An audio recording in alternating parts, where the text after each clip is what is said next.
नमस्कार दोस्तों। आप 156 सीआरपीसी में प्रार्थना पत्र देते हैं अपने वकील के जरिए कोर्ट में कि आपके मामले में आपके साथ जो घटना हुई है उसके संबंध में एफआईआर दर्ज करने का आदेश कोर्ट संबंधित थाने के एसएचओ को थाना अध्यक्ष को दे। आप थाने से रिपोर्ट आने के बाद कोर्ट आपके मामले में एफआईआर रजिस्टर करने का आदेश नहीं देती है और उस मामले को कंप्लेंट के रूप में परिवार के रूप में दर्ज करने का आदेश पारित कर देती है कि 190 सीआरपीसी में इस मामले को एज ए कंप्लेंट रजिस्टर कर लिया जाए।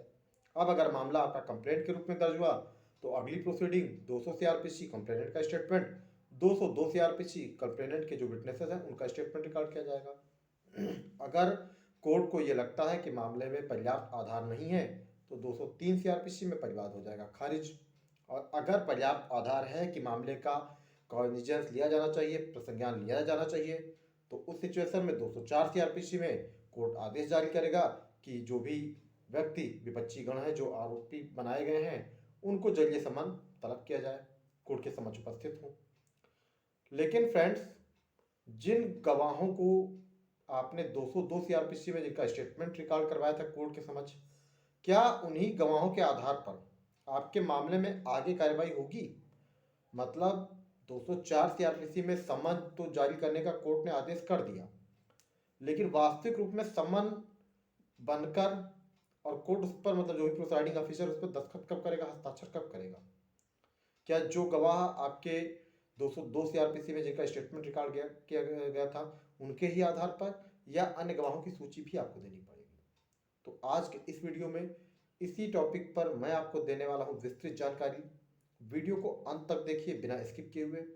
चैनल पर पहली बार विजिट कर रहे हो तो चैनल को सब्सक्राइब करके और नोटिफिकेशन बेल यानी जो घंटी का आइकन है उसे प्रेस करके रखें ताकि वीडियो का नोटिफिकेशन आपको समय से मिलता रहे।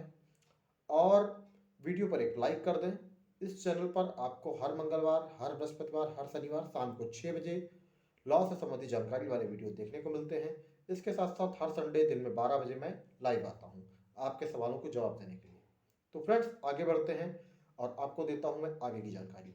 जब कोर्ट 204 सीआरपीसी में आरोपी व्यक्तियों के विरुद्ध समन जारी करने का आदेश पारित कर देती है, तो जब समन जारी करने का आदेश हो जाता है तो उस सिचुएशन में समन जारी करने का आदेश होने के बाद समन आरोपियों को तब निर्देशित किया जाएगा जब कंप्लेनेंट परिवादी अपने अधिवक्ता के माध्यम से गवाहों की जो भी सूची होगी, मतलब अगर आपके मामले में मान लीजिए जो भी 202 के स्टेटमेंट में जो गवाह थे, अगर उनके अतिरिक्त आप किसी गवाह को और प्रोड्यूस करना चाहते हैं या उन्हीं दो गवाहों को रखना चाहते हैं तो उन दोनों गवाहों के नाम आपको देने पड़ेंगे और उसके बाद कोर्ट उस पर आदेश करेगी कि ये इस मामले में इतने गवाह हैं।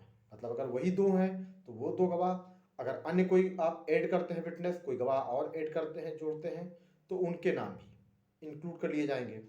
और उन गवाहों की सूची फाइनल होने के बाद फिर कोर्ट, अगर कोई मान लीजिए कोर्ट फीस बाकी है या न्यायालय का कोई खर्चा आपको पेंडिंग है उसको देना है, तो वो देने के बाद, उसका भुगतान करने के बाद फिर न्यायालय सम्मन जारी करने का जो आदेश था उस पर आगे कार्रवाई करते हुए जब आपका अधिवक्ता सम्मन फिल करके और कोर्ट के जो भी कर्मचारी हैं उनको सौंप देता है, उनको दे देता है, उसके बाद कोर्ट उस सम्मन को जारी कर देती है। जो प्रोसाइडिंग ऑफिसर है उस पर अपना हस्ताक्षर करता है और मुहर उस न्यायालय की लगती है। इसके बाद उस सम्मन के तामीले के लिए जो भी पुलिसकर्मी हैं जिनकी जिम्मेदारी है उनको रिसीव करा दिया जाता है और इस निर्देश के साथ कि ये आरोपी व्यक्ति को तामील करा दिया जाए। तो यहाँ सबसे महत्वपूर्ण बात जो है वो ये ध्यान रखिए कि आपके कंप्लेंट में जो गवाह थे आप उनके अतिरिक्त भी गवाह प्रोड्यूस कर सकते हैं और बिना गवाहों की सूची दिए हुए आपके मामले में समन जारी नहीं करेगी कोर्ट। मतलब समन जारी करने का मतलब कि समन का निजंस लेने का तो आदेश कोर्ट ने पारित कर दिया कि मामले में प्रसंज्ञान लिया जाए, इस ये अपराध बन रहे हैं, ये सेक्शन बन रहे हैं, इन पे कॉग्निजेंस लिया जा रहा है। लेकिन समन आरोपी व्यक्तियों को न्यायालय के मुहर मुद्रा लगकर पीठासीन अधिकारी के साइन होकर तभी निर्देशित होंगे जब आप अपने गवाहों की सूची फाइनल करके न्यायालय में सौंप देंगे और उस पर पीठासीन अधिकारी हस्ताक्षर कर देगा कि ये इस मामले में गवाह है। तो फ्रेंड्स, आशा करता हूँ कि दी गई जानकारी आपको पूरी तरह से समझ में आ गई होगी और जानकारी स्पष्ट है। तो प्लीज़ वीडियो पर एक लाइक कर दें और चैनल को सब्सक्राइब कर लें। और अगर आपकी कोई क्वेरी है तो आप कमेंट करके पूछ सकते हैं, और जब मैं फ्री होता हूँ तो आपके कमेंट का रिप्लाई करता हूँ। Friends, thank you for watching.